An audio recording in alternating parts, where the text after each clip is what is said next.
YouTube channel. आज के इस वीडियो के अंदर हम देखेंगे जो सामाजिक और जो धार्मिक पुनर्जागरण है उसके क्वेश्चन देखेंगे। ठीक है, फर्स्ट लड़के तो 19वीं शताब्दी में भारत में हुए वाक़ई सामाजिक और धार्मिक आंदोलन के किस नाम से जाना जाता है?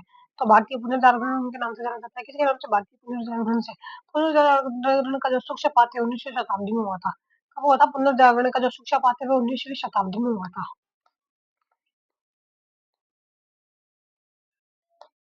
फिर देखें, भारतीयों की शिक्षा हेतु पहली बार आर्थिक प्रावधान किस अधिनियम द्वारा किया गया था? भारतीयों की शिक्षा हेतु पहली बार आर्थिक प्रावधान किस अधिनियम द्वारा किया गया था? तो 1813 का चार्टर अधिनियम के द्वारा किया गया था। कब किया गया था? 1813 में जो चार्टर अधिनियम आया था तब किया गया था।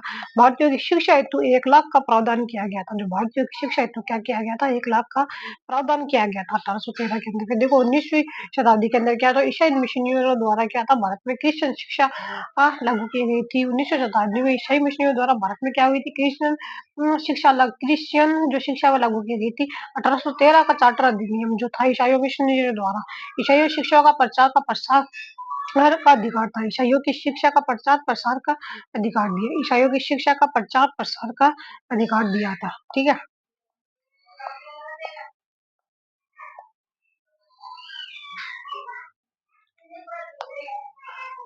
फिर देखिए भारतीय पुनर्जागरण का पिता भारत का प्रथम आधुनिक पुरुष तथा सामाजिक सुधार आंदोलन का प्रवर्तक किसे कहा जाता है? भारतीय पुनर्जागरण का पिता भारत का सर्वप्रथम आधुनिक पुरुष तथा सामाजिक सुधार आंदोलन का प्रवर्तक किसे कहा जाता है? राजा राममोहन का कहा जाता है। किसको? राजा राममोहन को।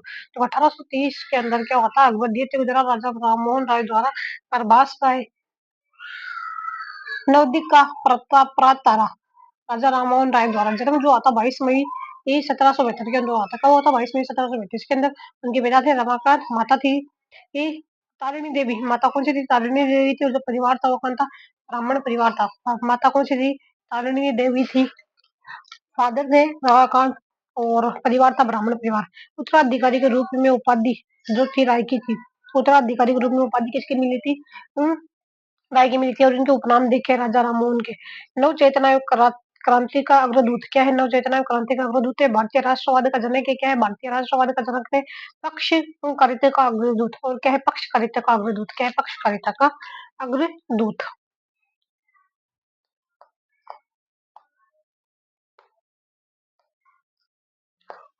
फिर देखिए ब्रह्म समाज के संबंध में निम्नलिखित कथनों पर विचार कीजिए। ब्रह्म समाज की स्थापना कलकत्ता में 20 अगस्त 1828 को की गई थी।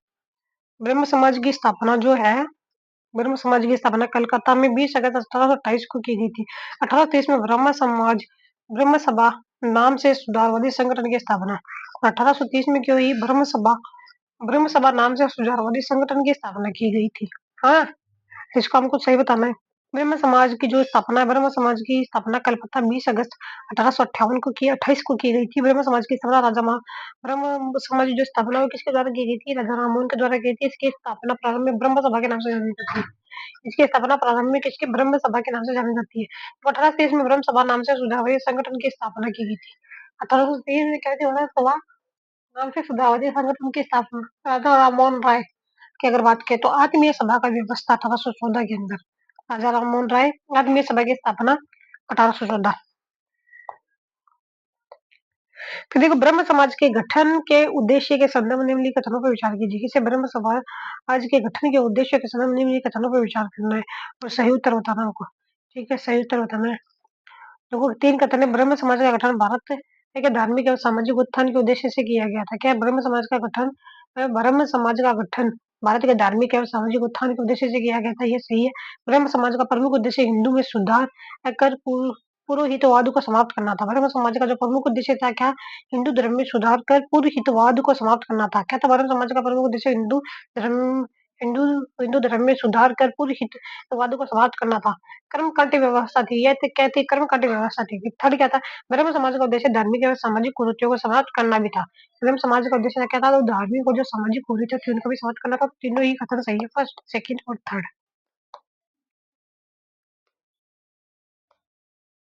देखो ब्रह्म समाज द्वारा मूर्ति पूजा, अवतारवाद एवं बहुदेववाद का विरोध कर किस सिद्धांत की स्थापना पर बल दिया गया था?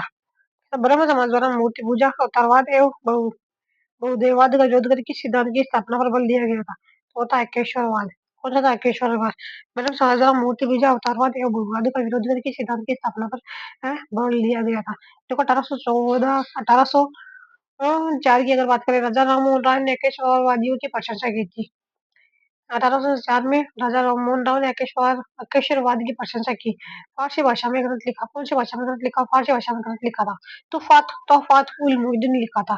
क्या था? तुफात तोहफात उल मुहिद्दीन। उपनाम थे गिफ्ट टू मोनोथिस्ट, अकेश्वरवादियों का उपहार। उपनाम क्या था? गिफ्ट टू मोनोथिस्ट, जिसको बोलते हैं अकेश्वरवादियों का उपहार। फिर देखिए कौन कौन से सामाजिक सुधार ब्रह्म समाज से संबंधित है ना? तो हमको सही बताना है, क्या बताना है, सही बताना है। तो जो ब्रह्म समाज था, तो सती प्रथा का विरोध भी किया था, बाल विवाह का विरोध भी किया था, जाति पाति एवं अस्पृश्यता का विरोध भी किया था। क्या था? जाति पाति एवं अस्पृश्यता का विरोध भी किया था। स्त्री पुरुष शिक्षा प्रबल भी दिया था। क्या दिया था? तो स्त्री शिक्षा पुरुष प्रबल दिया था। भारतीय राष्ट्रीय का प्रसार भी किया था। उन्होंने क्या किया था? भारतीय राष्ट्रीयता का प्रसार भी किया था। फिर देखिए हमको ब्रह्म समाजी नेतृत्व संचालन में घटनाएं बतानी है हमको, इनका सीक्वेंस बताना है। तो राजा राममोहन द्वारा ब्रह्म समाज जो है 20 अगस्त 1828 को। राजा राममोहन द्वारा इंग्लैंड का प्रस्थान आचार्य, इंग्लैंड का जो प्रस्थान आचार्य था 1830 के अंदर रामचंद्र विद्यासागर द्वारा नेतृत्व है। राजा राममोहन द्वारा इंग्लैंड प्रस्थान एवं आचार्य रामचंद्र विद्यासागर द्वारा नेतृत्व 1830 के अंदर किया था। द्वारकाधीश टैगोर द्वारा संचालन जो 1833 के अंदर किया गया था। क्या था? द्वारकाधीश टैगोर द्वारा संचालन 1833 में किया गया था। देवेंद्रनाथ टैगोर द्वारा नेतृत्व 1843 के अंदर किया गया था। देवेंद्रनाथ टैगोर का नेतृत्व कब किया था? 1843 के अंदर। केशव केशव चंद्र सेन द्वारा ब्रह्म समाज का संचालन। किसका? केशव चंद्र सेन द्वारा ब्रह्म समाज का संचालन कब किया गया था? 1856 के अंदर किया गया था। देखो विस्तार की अगर बात करें, बंगाल से बाहर हुआ था। केशव चंद्र सेन ब्रह्म समाज का संचालन विस्तार से हुआ था, बंगाल से बाहर हुआ था।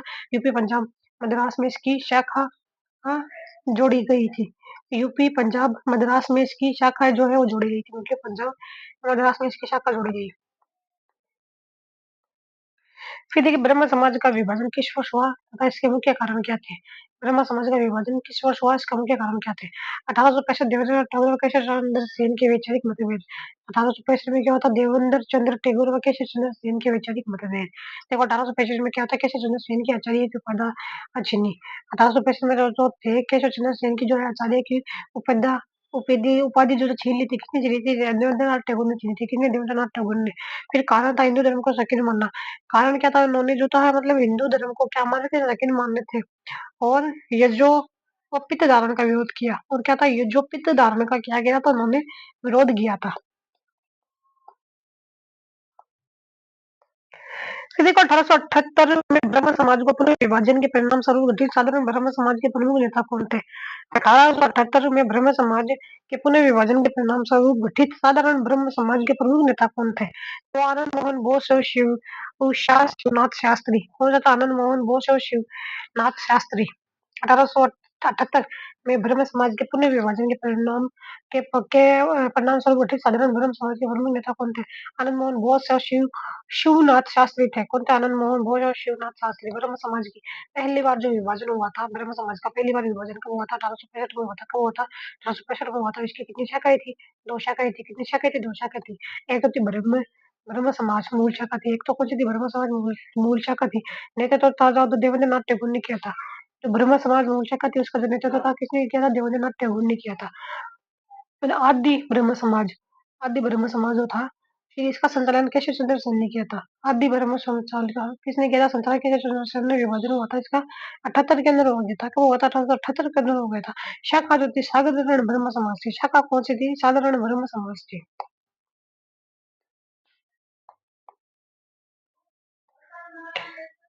राजा राममोहन का जन्म किस वर्ष हुआ था? 1772 22 मई हुआ था। कब? 1772 22 मई को हुआ था। फिर देखिए जन्म जो है 22 मई 1772 को हुआ था बंगाल के ब्राह्मण परिवार में। कहाँ पे हुआ था? बंगाल के ब्राह्मण परिवार में हुआ था। पिता तो रमाकांत राय, है ना? रमाकांत राय थे। जो राय के उत्तराधिकारी के रूप में उपाधि थी। राय जो थी उत्तराधिकारी के रूप में उपाधि थी। किसको? राजा राममोहन को। माता जो थी तारिणी देवी थी। माता कौन सी थी? तारिणी देवी थी। अन्य नाम देखे तो भारतीय जागृति का जन्म। क्या क्या नाम थे इनके? भारतीय जागृति का नियम, अतीत व भविष्य के मध्य शत्रु। और क्या थे? अतीत व भविष्य के मध्य शत्रु थे। और नव भारत का तारा था। और क्या था? नव भारत का तारा था। भारत का प्रथम आधुनिक पुरुष। क्या था? अतीत व भविष्य के मध्य शत्रु और नव भारत का तारा था। क्या था? नव भारत का तारा था। भारत का प्रथम आधुनिक पुरुष। और क्या था? भारत का प्रथम आधुनिक पुरुष। फिर देखिए तूफ़ात उल मुइदुन ग्रंथ के संबंध में निम्न में से कौन-सा कथन सही है? क्या तूफ़ात उल मुइदुन ग्रंथ के संबंध में निम्न में से कौन-सा कथन सही है? ठीक है, देखो इसकी रचना संस्कृत भाषा में की गई थी, नहीं तूफ़ात जो थी वो फ़ारसी भाषा में की गई थी। इसमें मूर्ति पूजा का समर्थन नहीं क्या किया गया था, मूर्ति पूजा का विरोध किया गया था। इसमें केशववादियों को सभी धर्मों का मूल बताया था। अकेशववादियों को क्या बताया था? सभी धर्मों का मूल बताया था। ये इसका आंसर हो जाता है सही। इसका प्रकाशन 1825 में हुआ था। इसका जो प्रकाशन ये लिखी गई थी 1804 के अंदर लिखी गई थी, प्रकाशन जो 9 में हुआ था। प्रकाशन को हुआ था 9 के अंदर हुआ था। उपनाम की अगर बात करें तो उपनाम जो है गिफ्ट टू मोनोथिस्ट अकेशरवादियों का उपहार। क्या था? गिफ्ट टू मोनोथिस्ट और अकेशरवादियों का उपहार।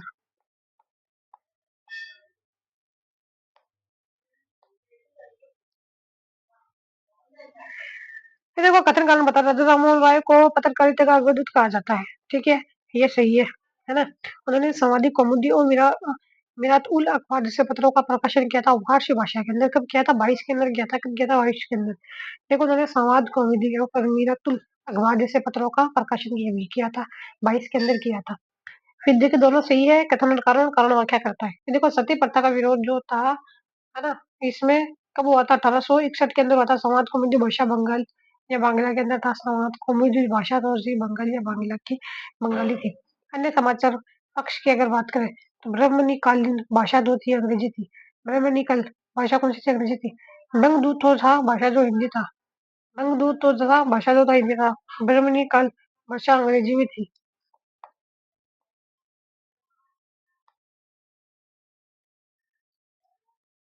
फिर देखिए हमको इनको मिलाना है। पीसेस ऑफ जीसस जो है ये कब लेखन 20 के अंदर हुआ था और प्रकाशन जो था इसका 23 थी। कब लिखी गई थी? पीसेस ऑफ जीसस 20 के अंदर लिखी गई थी और प्रकाशन कब हुआ था इसका? 23 के अंदर हुआ था। किसके प्रयास से हुआ था? जॉन डीबी के द्वारा हुआ था। किसके द्वारा? जॉन डीबी के द्वारा। देखो तूफात उल मुइदुन जो थी 1 2 3 4 तूफात उल मुइदुन 9 के अंदर लिखी गई थी। पीसेस ऑफ जीसस 20 के अंदर लिखी थी। संवाद कॉमेडी जो था 21 के अंदर। संवाद कॉमेडी कब लिखी गई थी? 21 के अंदर ये लिखी गई थी। मेरा और अखबार जो मिरातुल अखबार वो 22 के अंदर लिखा गया था। मिरातुल अखबार कब लिखा गया था? 22 के अंदर लिखा गया था। संवाद कॉमेडी 21 के अंदर। मिरातुल अखबार कब लिखा गया था? 22 के अंदर लिखा गया था। फिर देखिए हमको कृतियों को मिरातुल अखबार जो है 22 के अंदर लिखा गया था। फीस्ट ऑफ जीसस कब लिखी गई थी? 20 के अंदर लिखी थी। संवाद कॉमेडी जो थी 21। अखबार मिरातुल तूफात मुइदुन जो है 4 के अंदर लिखी गई थी। कब लिखी गई थी? 4 के अंदर। मिरातुल अखबार जो है 22 के अंदर। कब लिखा गया था? 22 के अंदर लिखा गया था, है ना? 4 में तो लिखी गई थी ये और ये मतलब प्रकाशन जो हुआ था इसका 22 में हुआ था। पीसेस ऑफ जीसस जीसस 20 के अंदर लिखी गई थी, 23 में प्रकाशन हो गया था। पीसेस ऑफ जीसस लिखी गई थी 20 में, 23 में प्रकाशन हो गया था। संवाद कौमुदी 21 के अंदर लिखी गई थी। मिरातुल अखबार जो है 22 के अंदर लिखा गया था। फिर देखो सती प्रथा के विरोध से संबंधित बंगाली पत्रिका कौन सी थी जिसका प्रकाशन 1821 में हुआ था? प्रकाशन 21 के अंदर तो संवाद कौमुदी का हुआ था। किसका? संवाद कौमुदी का हुआ था। हाँ, मेरा तो अखबार का 4 के अंदर 9 में प्रकाशित हो गई थी। फिर देखो पिछले 20 के अंदर लिखी गई थी, 20 के अंदर इसका प्रकाशन हो गया था।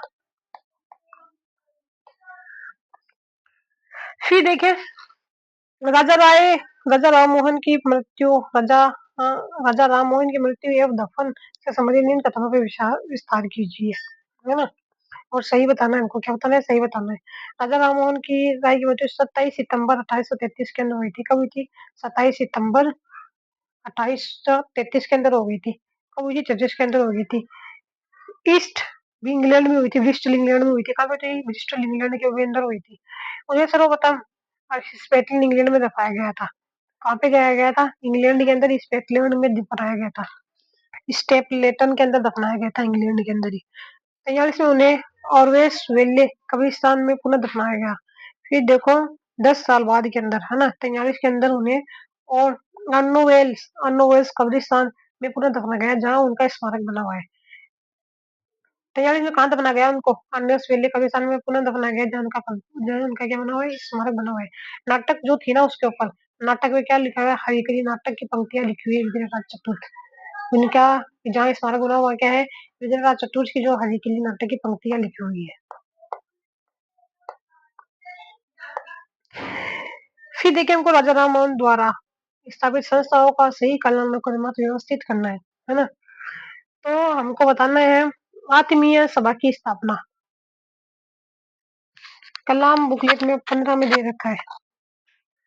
देखो जो आत्मीय सभा है वो कब हुई थी? 14 के अंदर लिखी गई थी, है ना? वेदांत सोसाइटी वेदांत सोसाइटी कब? 16 के अंदर।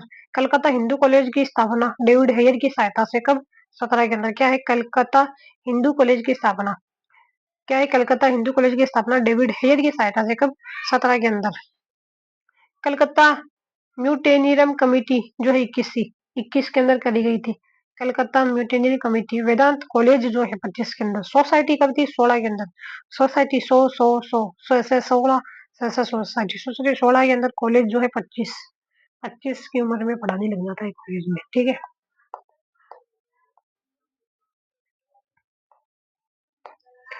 फिर देखो महर्षि देवेंद्र नाथ टैगोर के संबंध में निम्नलिखित कथनों पर विचार कीजिए। असत्य बताना, हमको क्या बताना है? असत्य बताना है। राजा मोहन राय की मृत्यु के बाद उन्होंने ब्रह्म समाज का नेतृत्व किया था। क्या था? जब राजा राममोहन की मृत्यु हुई थी ना, तो उन्होंने क्या किया था? ब्रह्म समाज का नेतृत्व किया था, ठीक है। ये सही है। 39 में तत्व बोधिनी सभा की स्थापना कर उन्होंने धार्मिक चर्चाओं को प्रोत्साहित किया। 39 में उन्होंने क्या किया था? तत्व बोधिनी सभा की स्थापना कर। किसकी? तत्व बोधिनी सभा की स्थापना कर उन्हें धार्मिक चर्चाओं को प्रोत्साहित किया। क्या किया था? तो धार्मिक चर्चाओं को प्रोत्साहित किया था। उन्होंने वेद को अंतिम प्रमाण मानकर उपनिषद को अस्वीकार किया। ये गलत है। उन्होंने वेद को अंतिम प्रमाण मानकर उपनिषद को अस्वीकार किया। ये गलत है। उन्होंने हिंदू धर्म में व्याप्त अंधविश्वासों को समाप्त करने का प्रयास किया। क्या कर रहे थे? जो हिंदू धर्म में व्याप्त जो अंधविश्वास थे उनको समाप्त करने का वो काम कर रहे थे, प्रयास कर रहे थे। देखो ग्रंथ की अगर बात करें, ब्रह्म धर्म। कौन सा ब्रह्म धर्म? वेद अंतिम रूप प्रमाणित नहीं अपितु उपनिषद ही अंतिम प्रमाण है। वेद क्या है? वेद अंतिम रूप प्रमाणित नहीं अपितु उपनिषद ही क्या है? अंतिम प्रमाण है।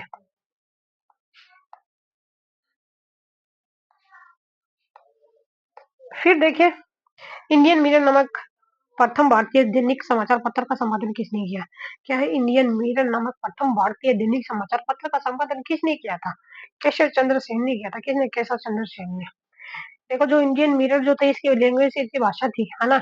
और प्रकाशित हुआ था ये 41 के अंदर हुआ था। कब हुआ था? 41 के अंदर, है ना? और जो केशव चंद्र सेन ने 56 के अंदर ब्रह्म समाज का विभाजन किया था। 56 के अंदर क्या हुआ था? केशव चंद्र सेन की वजह से ब्रह्म समाज का विभाजन हो गया था। 67 के अंदर प्रार्थना समाज की स्थापना बम्बई। और 67 में क्या की थी? उन्होंने प्रार्थना समाज की स्थापना की थी 10 साल, लगभग 10 साल बाद। बम्बई द्वारा संस्थापक था आत्माराम पांडुरंग। संस्था नाम कौन? आत्माराम पांडुरंग। देखो आर्य समाज की स्थापना किस वर्ष और कहाँ हुई थी? आर्य समाज जो था वो कहाँ हुआ था? 75 के अंदर हुई थी आर्य समाज की, है ना? आर्य समाज का हुआ था 75 के अंदर।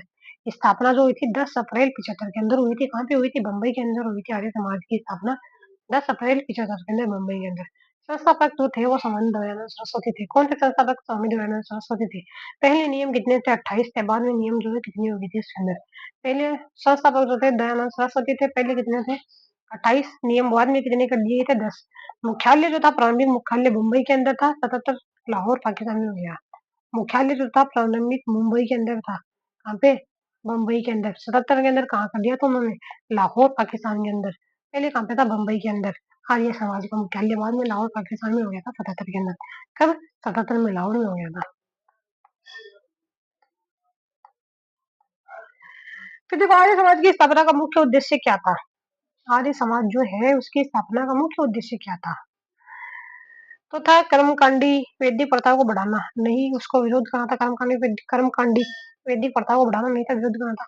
प्राचीन वैदिक धर्म को शुद्ध रूप से स्थापित करना और हिंदू धर्म का पुनरुत्थान करना। क्या था? प्राचीन वैदिक धर्म को शुद्ध रूप से स्थापित करना। प्राचीन जो वैदिक धर्म जो था उसको शुद्ध रूप से स्थापित करना और हिंदू धर्म का पुनरुत्थान करना। और क्या था? हिंदू धर्म का पुनरुत्थान करना। फिर बाद के अंदर था सभी धर्मों को समाप्त करना है, केवल शिक्षा की स्थापना करना नहीं। हिंदू धर्म की कट्टरता पर बल दिया गया था। हिंदू धर्म जो था उसकी कट्टरता पर बल दिया गया। सैनिक हिंदुत्व का नारा दिया गया। और क्या गया था? सैनिक हिंदुत्व का नारा दिया गया था। फिर देखो आर्य समाज की विशेषताओं के संबंध में निम्न कथनों पर विचार कीजिए। फिर हमको बताना आर्य समाज ने अंतरवाद का विरोध किया और पुनर्जन्म में विश्वास किया। आर्य समाज ने किसका विरोध किया था? अवतारवाद का विरोध किया, पुनर्जन्म पर विश्वास रखा था, है ना? सही कोट बताना हमको। है मूर्ति पूजा और कर्मकांड का विरोध किया। और क्या था, मूर्ति पूजा और जो कर्मकांड का विरोध कर रहे थे। विधवा और अंतरजातीय विवाह को प्रोत्साहित किया। विधवा जो था, विवाह जो था, अंतरजातीय विवाह को प्रोत्साहित किया था। वेद को अंतिम सत्य और ईश्वर ज्ञान का स्रोत माना गया। वेद को क्या था, अंतिम सत्य और ईश्वर ज्ञान को स्रोत माना गया था। पांचवा था, पाश्चात्य संस्कृति का समर्थन किया और संस्कृत का त्याग किया। ये गलत था। पाश्चात्य संस्कृति का समर्थन और संस्कृत का त्याग किया, ये गलत था। इन्होंने नारा दिया था, वेदों की ओर लौट चलो। क्या नारा दिया था, वेदों की ओर लौट चलो। तो सारी कथन इसके सही हो जाते हैं। फिर देखो, आर्य समाज के शुद्ध आंदोलन का मुख्य उद्देश्य क्या था। आर्य समाज के शुद्ध आंदोलन का मुख्य समाज का आर्य समाज में क्या था, शुद्ध आंदोलन था। उसको क्या बताना चाह रहा था, हिंदू कारणवश अन्य धर्म ग्रहण कर चुके हिंदुओं को हवन द्वारा पुनः हिंदू बनाना। किसी कारणवश अन्य धर्म ग्रहण कर चुके हिंदुओं को हवन द्वारा पुनः हिंदू बनाना, हवन द्वारा पुनः हिंदू बनाना। देखो, स्वामी दयानंद सरस्वती के जीवन और कार्य से संबंधित निम्न ग्रंथ में असत्य बताना है हमको। किससे, जो सरस्वती के जीवन से असत्य बताना है। ठीक है, तो जो स्वामी दयानंद सरस्वती का जन्म गुजरात के गांव टकरा में हुआ था, जिला मोरवी था। सरस्वती का जन्म कहाँ हुआ, मूल नाम क्या था इसका, मूल शंकर था। सरस्वती का नाम, मूल नाम क्या था, मूल शंकर था। ये स्वामी दयानंद सरस्वती का जन्म गुजरात के गांव टकरा में हुआ था। मूल नाम शंकर था इसका। स्वामी ने अपनी किशोरावस्था में ग्रह त्याग किया था। किशोर 21 वर्ष की आयु में मतलब घर छोड़ दिया था उन्होंने। 1848 में स्वामी पूर्णानंद ने उन्हें दयानंद सरस्वती का नाम दिया। 48 में क्या हुआ था, जो स्वामी पूर्णानंद थे उन्होंने उनका नाम क्या रखा, सरस्वती रख दिया था। दीक्षा लेने के बाद दयानंद सरस्वती कहलाए और दीक्षा लेने के बाद वो क्या कहलाने लगे, दीक्षा कहलाने लगे। स्वामी दयानंद सरस्वती पाश्चात्य संस्कृति को बढ़ावा देने के लिए वैदिक संस्कृति का प्रचार किया। नहीं, ये गलत है। उन्होंने ऐसा कुछ नहीं किया था। पाश्चात्य संस्कृति को बढ़ाने के लिए वैदिक संस्कृति का प्रचार नहीं किया था। देखो, आर्य समाज और स्वामी दयानंद सरस्वती के विचारों के संदर्भ में इन कथनों पर विचार कीजिए। आर्य समाज और दयानंद सरस्वती के विचारों के संदर्भ में इन कथनों पर विचार करना। आर्य समाज और दयानंद सरस्वती, आर्य समाज और सरस्वती दयानंद सरस्वती के संबंध में हमको सही बताना है, सही कथन बताना है। तो 4 कथन है इसमें से। कथन फर्स्ट है, स्वामी दयानंद ने कर्म आधारित वर्ण व्यवस्था का समर्थन किया और जन्म आधारित वर्ण का विरोध किया था। क्या क्या था, स्वामी दयानंद ने कर्म आधारित वर्ण व्यवस्था का समर्थन किया और जन्म आधारित कर्म आधारित वर्ण व्यवस्था का समर्थन किया और जन्म आधारित वर्ण व्यवस्था का विरोध किया। फिर देखो, सेकंड जो है, उन्होंने बाल विवाह, बहु विवाह, पर्दा प्रथा और दहेज प्रथा जैसी सामाजिक बुराइयों का विरोध किया। उन्होंने क्या किया था, बाल विवाह हो गया, बहु विवाह हो गया, पर्दा प्रथा हो गया और दहेज प्रथा जैसी सामाजिक बुराइयों का विरोध किया था। विधवा स्त्रियों के लिए आश्रम की स्थापना की थी, ये भी सही थी, ये भी सही था। ठीक है, विधवा स्त्रियों के लिए आश्रम की स्थापना की गई, ये भी सही है। देखो, वेदों के अनुसार शुद्ध और स्त्रियों को वेद पढ़ाने और ये को पवित्र धारण करने का अधिकार नहीं था, ये गलत है। क्या है, वेदों के अनुसार वेदों के अनुसार शुद्ध स्त्रियों को वेद पढ़ाने और यज्ञ पवित्र धारण करने का अधिकार नहीं था। नहीं, ये जो है वो गलत है, उनको अधिकार था। ठीक है, वेदों के अनुसार शुद्ध और स्त्रियों को वेद पदार्थ पढ़ने और यज्ञ पवित्र धारण करने का अधिकार नहीं था, ये गलत हो जाता है। फिर देखो, सत्यार्थ प्रकाश पुस्तक का लेखन किसने किया और आर्य समाज का बाइबिल क्यों कहा जाता है। क्या है, सत्यार्थ प्रकाश पुस्तक का लेखक किसने किया, इसे आर्य समाज का बदलाव क्यों कहा जाता है। देखो, स्वामी दयानंद सरस्वती, सत्यार्थ प्रकाश जो है वो सरस्वती से है, क्योंकि इसमें आर्य समाज के विचारों का संकलन है। क्या है, जो आर्य समाज है उसके विचारों का संकलन है। सत्यार्थ प्रकाश की जो रचना है कब की गई थी, 1874 के अंदर की गई थी। कब की गई थी, सत्यार्थ प्रकाश की रचना 1874 के अंदर की गई थी। अन्य नाम थे वेद भाषा, पाखंड खंडन, अद्वैत मत का खंडन, वल्लभाचार्य मत का खंडन। अन्य रचना क्या थी, वेद भाषा, पाखंड खंडन, अद्वैत मत का खंडन, वल्लभाचार्य। फिर देखो, स्वामी दयानंद सरस्वती आर्य समाज के संदर्भ में हमको कथन करना है। देखो, जो सरस्वती जो थे, स्वामी दयानंद ने सर्वप्रथम स्वधर्म, स्वदेश और स्वभाषा शब्द का प्रयोग किया तथा हिंदी एक राष्ट्रभाषा के रूप में साबित करने का प्रयास किया था। क्या किया था उन्होंने, और देखो, जो स्वामी दयानंद ने सर्वप्रथम स्वधर्म, स्वदेश और स्वभाषा शब्द का प्रयोग किया तथा हिंदी को राष्ट्रभाषा के धूप में स्थापित करने का क्या किया था, प्रयास जो है उन्होंने किया था। उन्होंने देशभक्ति और देश सेवा का बीज लोगों के हृदय में बोया और भारतीय हत्या का नारा दिया था। उन्होंने देशभक्ति और देश सेवा का बीज जो है भारतीयों के जो दिल में बोया और भारतीय हत्या का नारा दिया।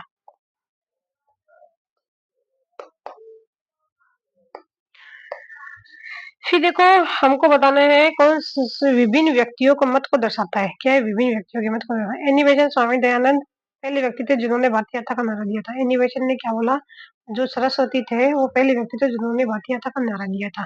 ठीक है। लाला लाजपत राय स्वामी जी ने देशभक्त और देश सेवा का बीच हमारे लाला लाजपत राय ने क्या बोला है, जो स्वामी जी ने देशभक्ति और देश सेवा का बीच हमारे दिल में बोया। वेलेंटाइन शिरोल ने क्या बोला है, आर्य समाज भारतीय शांति का जन्म रखता है। उन्होंने वेलेंटाइन ने क्या बोला, जो आर्य समाज जो है भारतीय शांति का जन्म रखता है। सारे कथन सही है इसके अंदर। फिर देखो स्वामी दयानंद सरस्वती का देहांत कब और कहाँ हुआ था। जो सरस्वती है 30 अक्टूबर 83 के अंदर अजमेर में हो गया था। कहाँ पे सरस्वती का 30 अक्टूबर 83 में अजमेर में हो गया था। दिन जो था दीपावली का था। दिन जो था दीपावली का था। क्या 30 अक्टूबर 1883 अजमेर में हो गया था। दिन क्या था, दीपावली का था। फिर देखो जोधपुर प्रधानमंत्री सर प्रताप सिंह ने निमंत्रण दिया था। जोधपुर का प्रधानमंत्री था प्रताप सिंह ने निमंत्रण दिया था दयानंद जी को। ठीक है।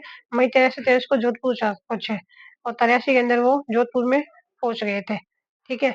फिर बाद के अंदर दरबार में आरोप शासक जसवंत सिंह पत्नी नन्ही जान जो है, शासक जो था जसवंत सिंह ने दरबार में आरोप लगाया पत्नी नन्ही जान रसोई की गौड़ मिश्र विष दे दिया था। जो रसोई में ज्यादा रसोई से गौड़ की मिश्र विष दिए गए और जान ले ली गई। जसवंत सिंह के आरोप उन्होंने आरोप लगाया था। जसवंत सिंह नन्ही जान रसोई गिर गौड़ गिल विष दे दिया गया था। फिर देखो आर्य समाज के नेतृत्व में स्थापित गुरुकुल कहाँ स्थापित किया गया था और इसके संस्थापक कौन थे। आर्य समाज के नेतृत्व में स्थापित प्रथम गुरुकुल कहाँ स्थापित किया गया और इसके संस्थापक कौन थे। तो हरिद्वार मुंशी राम थे। कौन थे, हरिद्वार और मुंशी राम। फिर देखें सरकारी नियंत्रण वाली और सरकारी प्रभाव से मुक्त शिक्षण संस्थाओं के बीच मुख्य अंतर क्या था। सरकारी नियंत्रण वाली और सरकारी प्रभाव से मुक्त शिक्षण संस्थाओं के बीच मुख्य अंतर क्या था। सरकारी नियंत्रण वाली संस्था ब्रिटिश पद्धति से शिक्षा देती थी। गुरुकुल पारंपरिक वैदिक शिक्षाएं देती थी। सरकारी नियंत्रण वाली संस्थाएं ब्रिटिश सरकारी नियंत्रण वाली संस्थाएं जो है ब्रिटिश पद्धति से शिक्षा देती थी। गुरुकुल जो पारंपरिक वैदिक संस्थाएं पारंपरिक वैदिक शिक्षा देती थी। कौन गुरुकुल, लाहौर के अंदर दयानंद सरस्वती एंग्लो वैदिक कॉलेज, लाहौर के अंदर जो है दयानंद ने एंग्लो वैदिक कॉलेज का निर्माण किया था। क्या था, एंग्लो वैदिक कॉलेज का। फिर देखो सरस्वती की अगर बात करें राजस्थान संदर्भ 65 के अंदर कोहली में मदन पाल के आग्रह पर कहाँ पे आए थे। 65 के अंदर कोहली में मदन पाल के आग्रह पर दोबारा जो आए थे 11 अगस्त 82 को उदयपुर। दोबारा कहाँ पे आए थे, 11 अगस्त 82 को उदयपुर में सज्जन सिंह ने बुलाया था। नौलखा महल में ठहरे। कहाँ पे ठहरे थे, नौलखा महल में ठहरे थे। और वहां पे उन्होंने क्या की थी, परोपकारी सभा की स्थापना की। क्या की, परोपकारी सभा की स्थापना की 27 फरवरी 83 को। अध्यक्ष सज्जन सिंह को बनाया था। 27 फरवरी 1883 को उन्होंने क्या करी, परोपकारी सभा की स्थापना करी। अध्यक्ष जो था सज्जन सिंह को बनाया गया था। फिर देखो रामकृष्ण मिशन के संबंध में निम्न कथनों पर विचार करना होगा। रामकृष्ण मिशन की स्थापना 5 मई 1897 को स्वामी विवेकानंद ने देखो विवेकानंद ने कोलकाता के समीप वेलूर में की थी। रामकृष्ण की जो स्थापना जो है 5 मई 97 को स्वामी विवेकानंद ने कोलकाता के समीप वेलूर में की थी। इसका मुख्य उद्देश्य लोक सेवा, समाज सुधार, भारतीय संस्कृति का उत्थान और रामकृष्ण परमहंस के विचार का प्रचार करना था। तो दोनों ही सही और व्याख्या भी सही करता है। इसका मुख्य उद्देश्य लोक सेवा, समाज सेवा, भारतीय संस्कृति का उत्थान और रामकृष्ण परमहंस विचार का प्रचार करना था। ठीक है। फिर देखो रामकृष्ण परमहंस के जीवन के संबंध में निम्न कथनों पर विचार करना होगा। परमहंस जो है इनका जन्म जो है 18 फरवरी 36 को हुआ था। 18 फरवरी 36 को हुआ था। कमरपुर बंगाल के हुआ था। कमरपुर बंगाल के अंदर हुआ था। किसका, परमहंस का। और इसका खुदधारी पिता जो थे खुदीराम थे। माता जो थी चंदा देवी थी। माता कौन सी थी, चंदा देवी थी। और वो मर गए थे कब, 16 अगस्त 86 को। कब मर गए थे, 16 अगस्त 86 को। देखो रामकृष्ण परमहंस का वास्तविक नाम गिरधार चटर्जी था। परमहंस का वास्तविक नाम क्या था, चटर्जी गिरधार। क्या था, गदाधर दत्तात्रेय था और वे दक्षिणेश्वर काली मंदिर के पुजारी बने थे। कहाँ पे? दक्षिणेश्वर काली मंदिर में पुजारी बने 52 के अंदर। ठीक, उन्होंने दक्षिणेश्वर संत के रूप में भी जाना जाता है। उन्होंने रामकृष्ण मिशन की नहीं, मठ की स्थापना की थी। दक्षिणेश्वर संत के रूप में भी जाना जाता है। उन्होंने रामकृष्ण मिशन की स्थापना की थी, मठ की स्थापना की थी। ठीक है, तो ये दोनों सही है लेकिन व्याख्या नहीं है ये। फिर देखो, हमको बताना है कि अनुसार विवेकानंद का योगदान का सही सम्मेलन करना है हमें।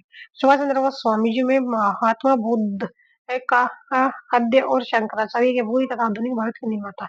महात्मा गांधी स्वामी विवेकानंद का नाम ही प्रेरणा हुआ। महात्मा गांधी स्वामी विवेकानंद का एक प्रेरणा था। रविंद्रनाथ टैगोर सृजन की प्रतिभा। क्या थी? रविंद्रनाथ जो थी सृजन की प्रतिभा। सारी सही है। फिर देखो, स्वामी विवेकानंद को सृजन की प्रतिमा की उपाधि किसने दी? क्या है? स्वामी विवेकानंद को सृजन की प्रतिमा रविंद्र विवेकानंद को सृजन की प्रतिमा किसने दी थी? टैगोर ने दी थी, रविंद्रनाथ टैगोर ने।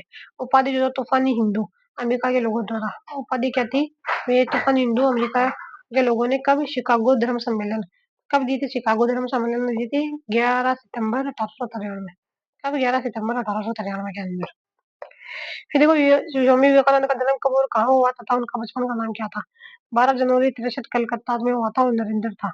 12 जनवरी 63 के अंदर कलकत्ता में नरेंद्र था विवेकानंद का नाम। देखो, स्वामी विवेकानंद का जन्म 12 जनवरी 63 में हुआ, कलकत्ता में हुआ था। पिता था विश्वनाथ और पिता कौन थे? विश्वनाथ थे। और माता कौन थी? भुवनेश्वर देवी थी। माता कौन सी थी? भुवनेश्वर देवी थी, भुवनेश्वर देवी। और बचपन का नाम था नरेंद्र नाथ। क्या था? नरेंद्र नाथ। कलकत्ता के अंदर हुआ था 12 जनवरी को। फिर देखो, विवेकानंद की पुस्तकों का प्रकाशन के क्रम सही अनुसार बताइए। राजयोग, ज्ञान योग, जीवित रहते हुए प्रकाशित, भक्ति योग, उन्नत। राजयोग, ज्ञान योग, जीवित रहते हुए प्रकाशित हुई थी। राजयोग 96 के अंदर और सेकंड एडिशन 99 के अंदर आया था, है ना। राजयोग 96 के अंदर, ज्ञान योग कब आया था? 89 के अंदर। ज्ञान योग कब आया? 89 के अंदर आया था। ठीक है। फिर देखो, रामकृष्ण और उनके मठों की स्थापना का सही क्रम बताना है। बारानगर मठ की स्थापना जो 86 के अंदर की थी। रामकृष्ण मिशन 5 मई 97 को। हाँ, रामकृष्ण मिशन 5 मई 97 को।